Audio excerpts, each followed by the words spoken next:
Alors nous sommes aujourd'hui donc lundi, on est le 26 Nissan et nous sommes arrivés Daf Memhe de Shabbat, Daf Memhe.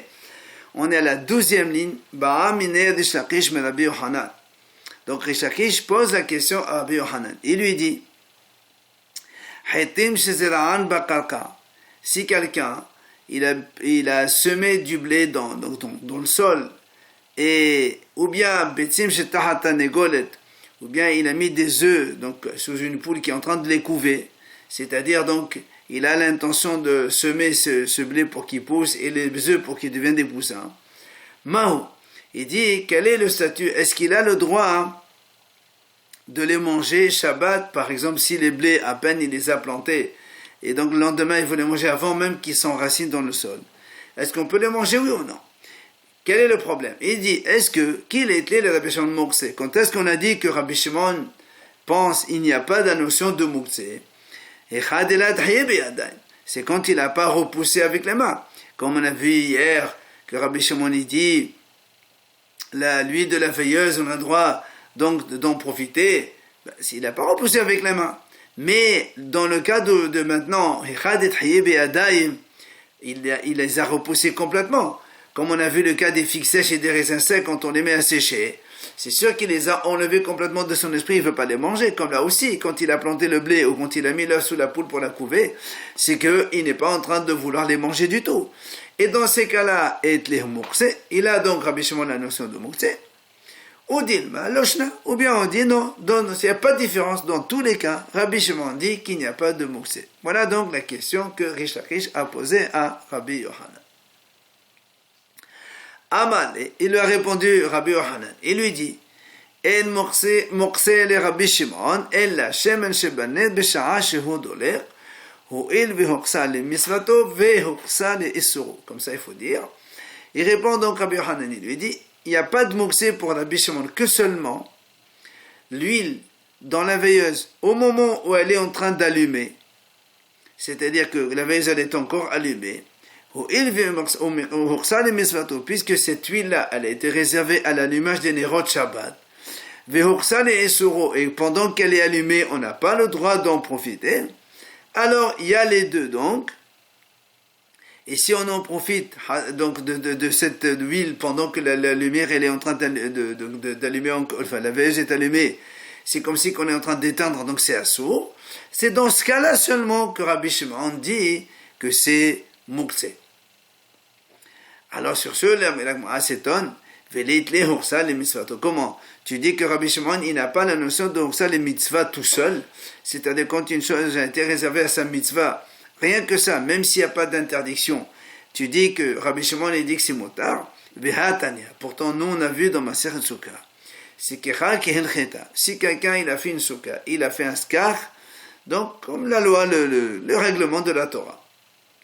Et ensuite, il a décoré sa soukha. Birlamim avec donc des tissus décorés, ou bisdinim avec des draps, hamsoyarin, donc il y avait plein de dessins là-bas. Vetalaba, il a suspendu dans la soukha, donc comme décoration, égozim des noix, afasikim des pêches, shkidim des amandes, veremonim et des grenades, ou afad chele shel anavim et des grappes de raisin, paratarot shel shibulim et donc des bouquets d'épis de blé. Yenot shmani muslatot, donc des bouteilles de vin ou des bouteilles d'huile ou des semoules. Donc tout ça, ça fait partie des décorations de la soukha. Et là-bas, la Braïta dit Asur le histapik mehen ad motsei yom tov ha'aharon. On n'a pas le droit d'en profiter de ces choses-là jusqu'à la fin donc du dernier jour de la fête, à la sortie de la dernière fête. Et donc tu vois bien qu'ici toutes ces choses-là ont été réservées à la mitzvah de la soukha, il n'y a que la mitzvah. Tu vas me dire donc pendant la fête, peut-être il y a aussi Issour, mais pendant Hol HaMoed, il n'y a aucune interdiction. Il n'y a que la mitzvah réservée pour la mitzvah de la soukha. Et pourtant c'est marqué que c'est Assour d'en profiter. Maintenant, la Gemara a dit là-bas, s'il a fait une condition, Hakol et Fitnao, on a déjà dit ça auparavant, s'il dit à l'entrée de la fête, je ne veux pas me séparer de tout cela, pendant les Benesh Mashot du premier jour, donc, dans ces cas-là, il a le droit d'en profiter. Quoi qu'il en soit, on voit ici que on a le droit de profiter des choses réservées à la mitzvah. Alors la Gemara lui dit, mais qui t'a dit, ou mimai de Rabbi Shimon hi? Qui t'a dit que ça, Rabbi Shimon, il est d'accord? Peut-être que c'est pas Rabbi Shimon. Alors il lui dit non. Parce que nous on a vu que Rabbi Hiya il a enseigné devant Rabbi Yohanan. Il lui a dit En notlin aisim min hasuka biyom tov, ella min hasamuch la, Rabbi Shimon matir, Beshavin besokat echar she'asura, ve'im hitna aleha kol fitnao. Donc il lui dit comme ça, on a vu Rabbi Hiya, il a dit Rabbi Yohanan, il lui a dit comme ça. Si on est par exemple à Pessah ou à Shavuot, et quelqu'un il a un cabanon, et il veut prendre du bois de ce cabanon pour allumer dans le four, il n'a pas le droit, parce que si quand tu vas prendre du bois de ce cabanon-là, c'est comme si que tu vas détruire une tente qui existe déjà. Donc tu n'as pas le droit de prendre. Et la menace amour là, sauf si tu as mis quelques branches à côté, qui ne sont rien à voir avec la souka, tu peux prendre. Rabbi Shimon, lui, il autorise, il dit non, on peut prendre, c'est pas un problème. Parce que la Gemara dit, elle continue d'abord, ils sont d'accord tous. Si maintenant il s'agit de la souka pendant la fête même de Sukkot, là, chez Asura. C'est-à-dire que qu'on a vu que le bois de la souka, il a été réservé à la mitzvah de la souka pendant toute la fête. D'accord, même Cholamoïd, il n'y a pas de problème de détruire une tente. Eh bien, on n'a pas le droit d'en profiter. Et c'est Rabbi Shimon qui dit comme ça. Vishavin, Besouka, ils sont d'accord tous les deux. Donc Rabbi Shimon aussi, il est d'accord. Donc on a déjà dit que s'il a fait un tna, une condition, tout va dépendre selon sa condition qu'il a émise. Quoi qu'il en soit, on voit ici que quoi? Que même rien que Hersal et Mitzvato seulement, Rabbi Shimon aussi, il interdit. Alors comment toi, Rabbi Yohanan, il a dit, ya Hersal et Mitzvato, pour l'huile là-bas, tu as dit que Rabbi Shimon, il n'autorise, il n'interdit que l'huile dans la veilleuse qui est allumée parce que c'est réservé à la mitzvah. Et aussi, et c'est assour, ça veut dire que si c'est que la mitzvah seulement, ce serait moutar. Et là on voit que la mitzvah seulement, c'est assour. C'est pour ça que la Gemara répond. Ki ain shemen shebaner ka'amdinan. Ho'il u'ursal mitzvato ursal esur. La Gemara dit, il faut dire comme ça. Il y a pas, quand Rabbi Yohanan il a répondu, il a dit pas seulement que l'huile de la veilleuse, c'est ki'ain, c'est toute chose qui ressemble à l'huile dans la veilleuse pendant qu'il s'allume, c'est-à-dire ya ursal et mitzvato. Alors, puisque c'est Hursal pour la mitzvah, il est aussi Hursal et Esuro, pendant toute l'interdiction que c'est Assour, et là aussi c'est pareil pour les décorations d'Asuka. Comme ils sont réservés à la mitzvah de la Souka, alors ils deviennent Assour. Donc, tout est, tout est pareil. La veilleuse dans l'huile et la Souka, c'est la même chose pour Rabbi Shimon. Et Marnami, et d'ailleurs la Gemara l'appuie, elle dit Amar Rabbi Hiya Baraba, Amar Rabbi Yohanan. Il vient donc Rabbi Hiya, au nom de Rabbi Yohanan, il dit En mokse le Rabbi Shimon, ella ki'ain shemen shebane b'sha'a shehodoleh, ho'il v'horsal emesato, horsal esoro. Donc il n'y a de bonksé pour Rabbi Shimon que tout ce qui est du style de, donc tout ce qui est comparable à shemen shebane b'sha'a shehodoleh, l'huile dans la veilleuse qui est en train d'allumer encore pendant Shabbat, et ho'il v'horsal emesato, puisque c'est réservé pour la mitzvah de l'allumage, alors horsal esoro. Et donc, ça devient mouxé aussi pour l'interdiction de l'Inde. Tu ne peux pas en profiter de cette huile parce que c'est éteindre.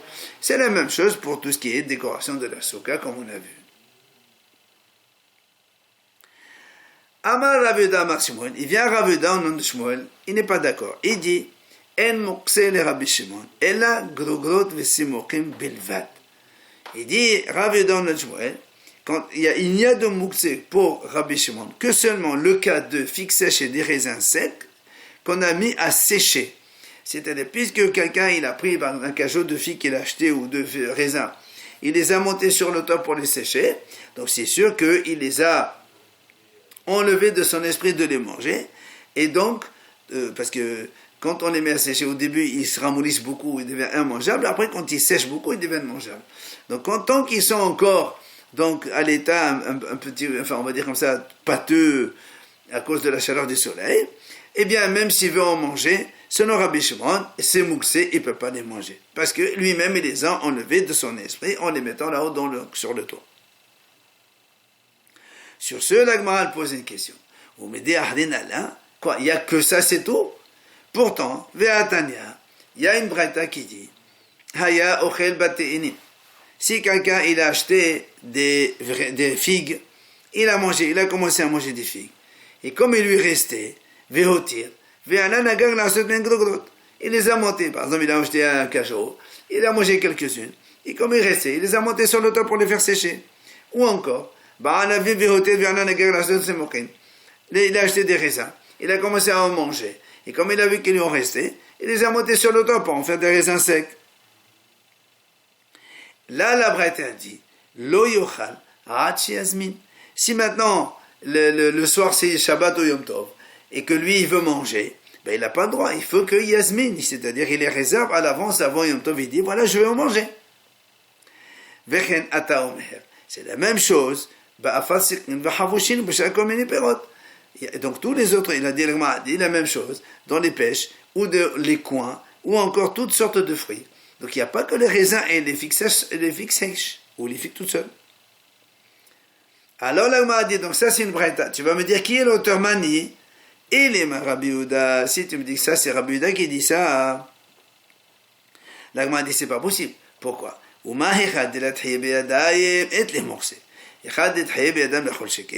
Parce que c'est Rabbi Yehuda, et lui-même déjà des choses qu'il n'a pas repoussées volontairement, donc avec ses mains, c'est-à-dire toutes les autres mouxés qu'on a vus. Lui, Rabbi Yehuda, dit c'est mouxés. Et cela que lui, il a repoussé avec les mains, puisqu'il les a fait monter sur le toit pour sécher, a fortiori que Rabbi Yehuda, il dit que c'est mouxé. Donc ça, je n'ai pas besoin de le dire ici. Et la lave, Rabbi Shimon, n'est-ce pas que c'est Rabbi Shimon? Et qu'est-ce qu'on voit donc?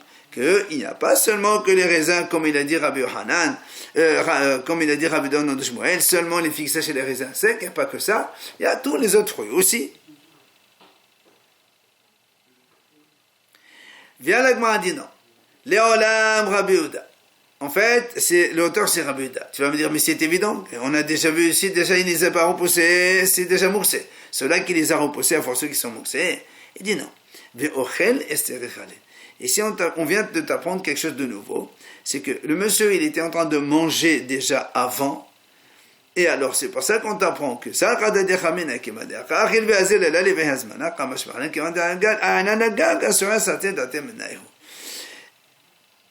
donc justement, ici, Rabbi Yehuda, il nous apprend que quoi? Que, puisqu'il a déjà commencé à manger, même s'il les a posés dans le toit pour sécher, j'aurais pu penser... Eh bien, il a commencé à manger, donc son intention, il est déjà donc dessus pour les manger encore, il n'a pas besoin de les réserver pour Yom Tov. Il vient te dire non, même dans ce cas-là qu'il a déjà commencé à en profiter de ses raisins et de ses figues, vu qu'il les a montés sur le toit, il enlève son esprit de tout cela, il devient le mouxé selon Rabbi Yehuda. Ba'a mene Rabbi Shimon bar Rabbi me Rabbi. Donc Rabbi Shimon, le fils de Rabbi, il a posé une question à son père, donc à Rabbi. Il lui a dit, les Rabbi Shimon Mao. Alors, Pesailet Timra, ce sont des dattes qu'on cueille alors qu'ils ne sont pas encore mûrs. On les emballe dans des caisses. On les laisse là-bas mûrir dans la caisse même.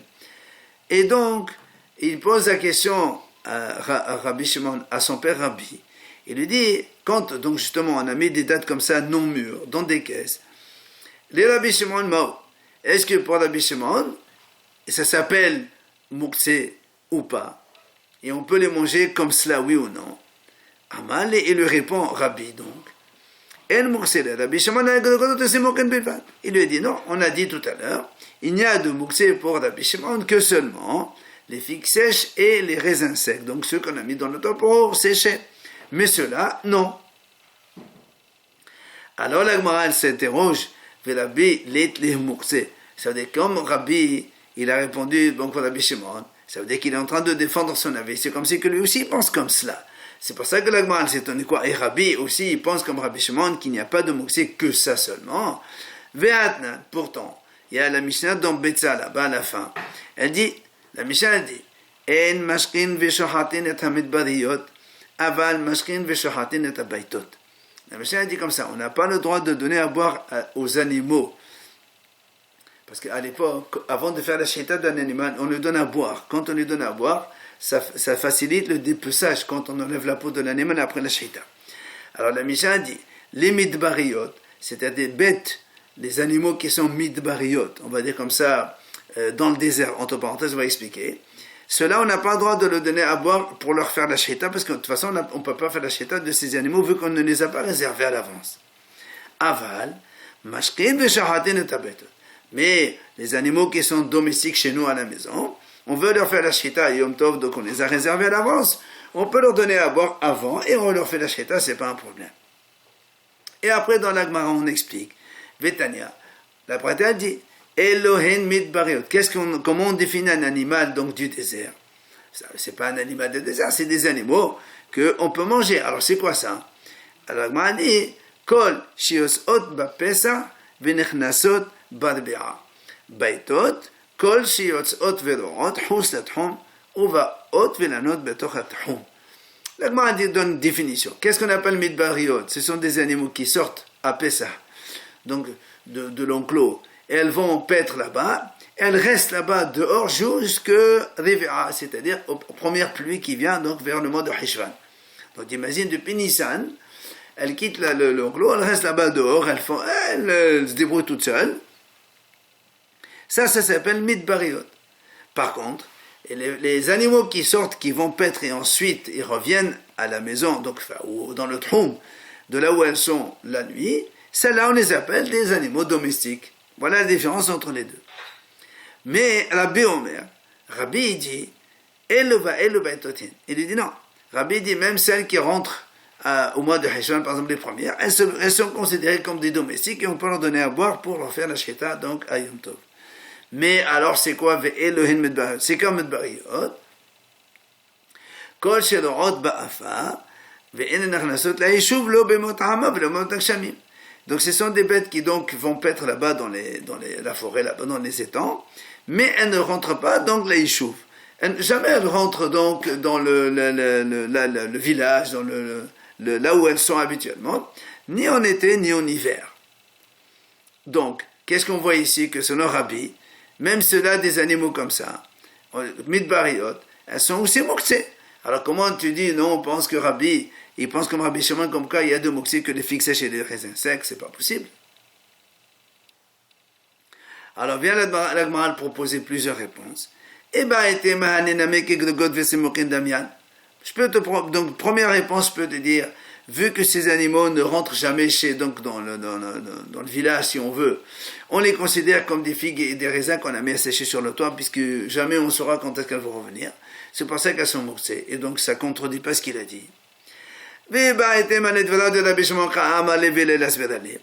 bien je peux te répondre que quand Rabbi, tout à l'heure, il a répondu selon Rabbi Shimon, il parle seulement pour Rabbi Shimon, mais lui, il ne pense pas comme lui. C'est pour ça que dans les histoires des animaux, lui aussi, il pense Rabbi que c'est Mouktsé, même si Rabbi Shimon ne pense pas que c'est Mouktsé. Enfin, une troisième réponse, les divrihim de la banane, quand Rabbi, il a parlé, donc là-bas, il a donné son avis sur la définition des animaux domestiques et non domestiques, c'est les divrihim de la banane, il parle aux hachamim. Eux, il leur dit, les didi à moi, les moukseklal. Pour moi, je n'ai pas du tout la notion de moukse. Mais les dit trop, mais vous qui pensez que ça existe au moukse, au moins, soyez d'accord avec moi que quand un animal il sort à Pessah, il ne revient que à Heshvan, eh bien, on le considère comme domestique parce qu'il revient quand même à la maison. Les Hachamim disent non. Ceux-là, ils sont considérés comme aussi Mahlok de Rabbi, les Hachamim. Donc, il n'y a pas de contradiction entre Rabbi lui-même. Amar Rabba Babar Hanan, Amar Rabbi Yohanan, il a dit Rabba Babar Hanan, on dit Rabbi Yohanan. Amrou, les Hachamim ont dit, comme ça il dit, Halakha que Rabbi Shimon. La halakha est comme Rabbi Shimon. Alors l'Agma a dit, ou bien Amar Rabbi Yohanan, comment tu dis que Rabbi Yohanan il dit que la halakha est comme Rabbi Shimon? Mais Rabbi Yohanan, il dit, ya Hacham, soit de Kédouya, soit de Sirouya, on ne sait pas de quelle ville, il a posé la question à Rabbi Hanan. Il lui a dit, est-ce que quand on a une poule, elle a fait un nid, d'accord, est-ce qu'on a le droit de le déplacer Shabbat? Amad, il lui a répondu Rabbi Hanan, il dit, c'est fait pour qui? C'est pour les poulets, enfin les poulets, les coqs et les poussins. Donc c'est sûr que c'est réservé aux animaux, et donc les animaux c'est mouxé Shabbat, donc c'est mouxé. Alors il dit non. Il dit non, ici on parle dans le cas là-bas, quand il lui a répondu, parce que là, qu'est-ce que la Gemara veut montrer quoi? Comment tu dis que Rabbi Hanan dit que la halakha est comme Rabbi Shimon? Et dans le nid d'oiseau, donc le nid du poulet, il lui a dit que c'est mouxé. S'il pense comme Rabbi Shimon, ça veut dire qu'il n'y a que les filles qui sèchent les raisins secs, mais pas les autres. Et pourquoi ici il lui a dit que c'est mouxé? Alors il m'a dit non. Ici, des etbe efro ahmed. Il parle ici d'un nid dans lequel il y avait un poussin mort. Et comme le poussin il est mort, c'est pour ça que Rabbi Hanan il lui a dit que c'est mouxé. Parce qu'un poussin mort, il ne sert à rien. Il dit même, il n'est même pas mangeable par les chiens. Donc c'est pour ça qu'il n'a aucun statut, il est mouxé. Alors, la Gemara dit,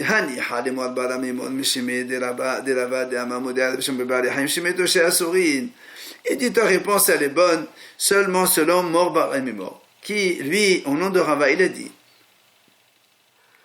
qu'effectivement, que Rabbi Shimon aussi il est d'accord, dans les animaux qui meurent, ils sont morts, ils sont aussi mouxés, ils sont assourds. Donc tu as raison de me répondre ici que puisqu'il y a le poussin mort, donc Rabbi Shimon aussi il pense que c'est mouxé, donc il n'y a pas de problème. Seulement il dit, et là, les morts belés de Rav Yosef Meshemé de Rava, le mort fils de Rav Yosef, il a dit lui en nom de Rava que de Amar, il dit que Rabbi Shimon il pense que non, même des animaux morts, selon Rabbi Shimon, ils ne sont pas considérés comme mouxés. Alors pourquoi ici il lui a dit que le nid dans lequel se trouve ce poussin, eh bien, c'est assuré de déplacer. Si Rabbi Hanan il dit la halakha est comme Rabbi Shimon, alors il fallait dire que c'est moutard. Donc qu'est-ce que tu as à dire? Alors la Gemara répond,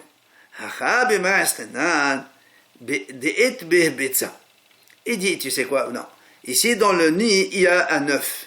Donc un œuf qui est pendu le jour de Shabbat, il est mouxé. C'est pour ça qu'elle a dit que c'est, comme ça s'appelle nolad, alors c'est mouxé.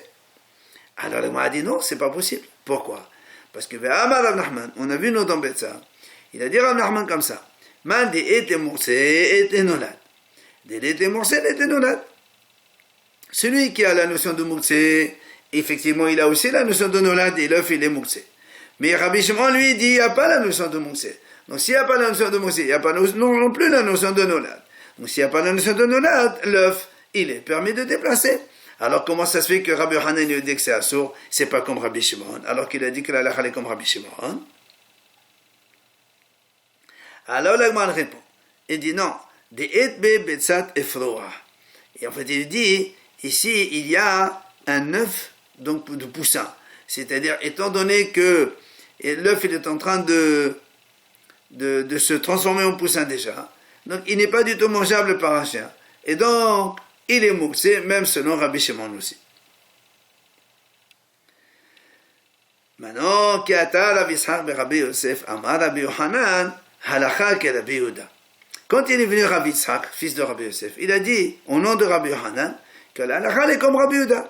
Et pas comme on a dit tout à l'heure, la halakha comme Rabbi Shimon. Mais Rabbi Yoshua ben Levi Amar, halakha ke Rabbi Shimon.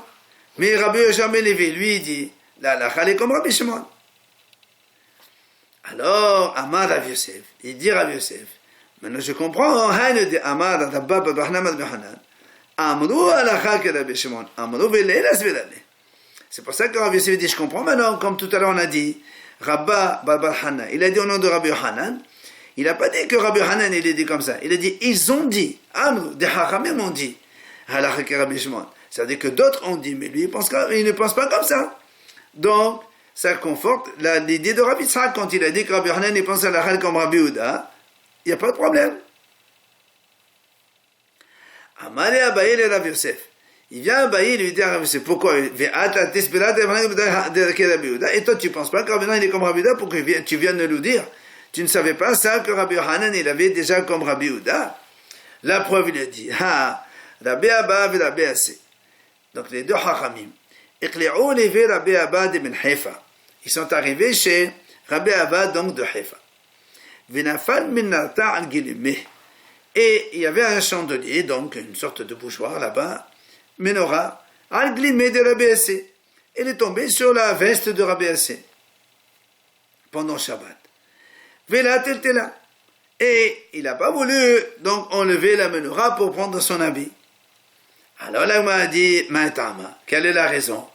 Pourquoi Rabbi Assé n'a pas voulu la déplacer? Là, Mishum de Rabbi Assé, Tamidi de Rabbi Yohanan, Havav de Rabbi Yohanan, qui avait été moursé. Il dit, n'est-ce pas que Rabbi Assé, il était l'élève de Rabbi Yohanan. Et comme Rabbi Yohanan, il pense comme Rabbi Yehuda, il y a la notion de moursé, ben lui aussi, il pense comme son maître, il y a moursé. Et c'est pour ça qu'il n'a pas voulu déplacer la menorah. Ok, donc tu vois bien que ça c'est une raison pour montrer que Rabbi Yohanan il pense comme Rabbi Yehuda qui a moussé. Amalé, il lui a dit non, ça c'est pas une preuve. Pourquoi? Menarta ka'amrat, menarta shani.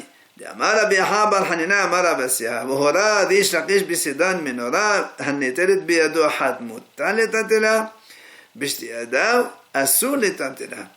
ורבי יוחנן אמר, אנו אין לנו אלא בנר כרבי שמעון, אבל בנורה, בין נטלה בידו אחד, בין נטלה בשתי ידיו, אסור לטלטלה. Il dit, en fait, là-bas, il dit, c'est pas pareil. C'est différent la menorah. Pourquoi? Il dit, Rabbi Habar Assé au nom de Rabbi Assé. Il a dit comme ça. Rish Lakish, il a montré donc halakha quand il était à Tzaidan. Il a dit, menorah, donc quand on a un chandelier, hanatelet be'ado ahad, si on peut le déplacer d'une main, alors, Moutal est là. On peut le déplacer. Ça veut dire que, comme c'est quelque chose, c'est pas un gros truc non déplaçable et les moussés. Il dit non, c'est pas un problème. Mais par contre, mais c'est la menorah, elle est donc assez lourde et assez volumineuse et on ne peut pas le déplacer, il faut les deux mains.